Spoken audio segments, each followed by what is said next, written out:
సంఘానికి ఒక వాగ్దానం చెప్పమన్నాడయ్యా, ఆ వాగ్దానం చెప్పి నేను ముగిస్తాను. యెషయా గ్రంథం 44:3 చదవండి.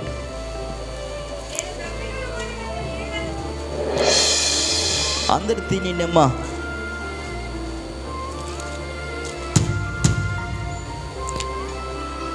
నలభై 44:3.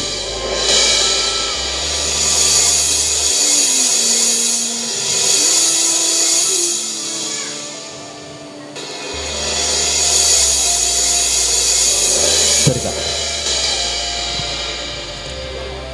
చదువు తల్లి. నీళ్లను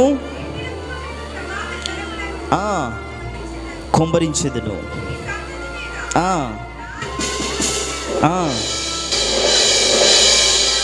దేవునికి మహిమ కలుగును గాక. రాబోయే దినాల్లో ఈ వాగ్దానం పరిచర్య జరగబోతుంది. ఎండిపోయిన జీవితంలో బ్రతుకులు అనేకులు వస్తారు. ఆ ఆత్మ వారి తాకిడికి వారు చిగురించబడబోతున్నారు. ఈ ఉపవాస కూడికలు ఎండిన బ్రతుకులు మీ కూడా చిగురించబడబోతున్నాయి. నేను ప్రవచనంగా మీకు వాగ్దానం ఇస్తున్నాను.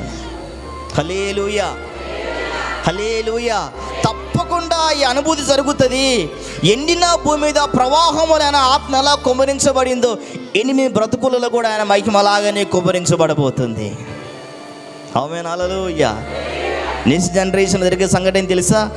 నీ సంతతి మీద ఆయన ఆత్మ బలంగా కుమ్మరించబడబోతుంది.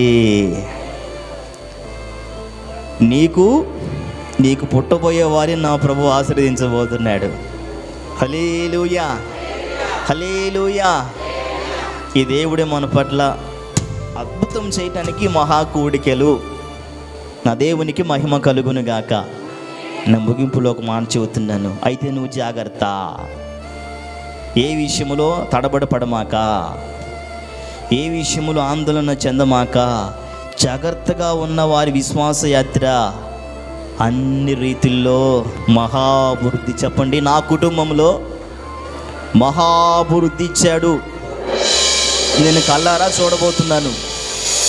ఈ కొద్ది మాటలు దేవుడు దీవించును గాక. ఆమేన్.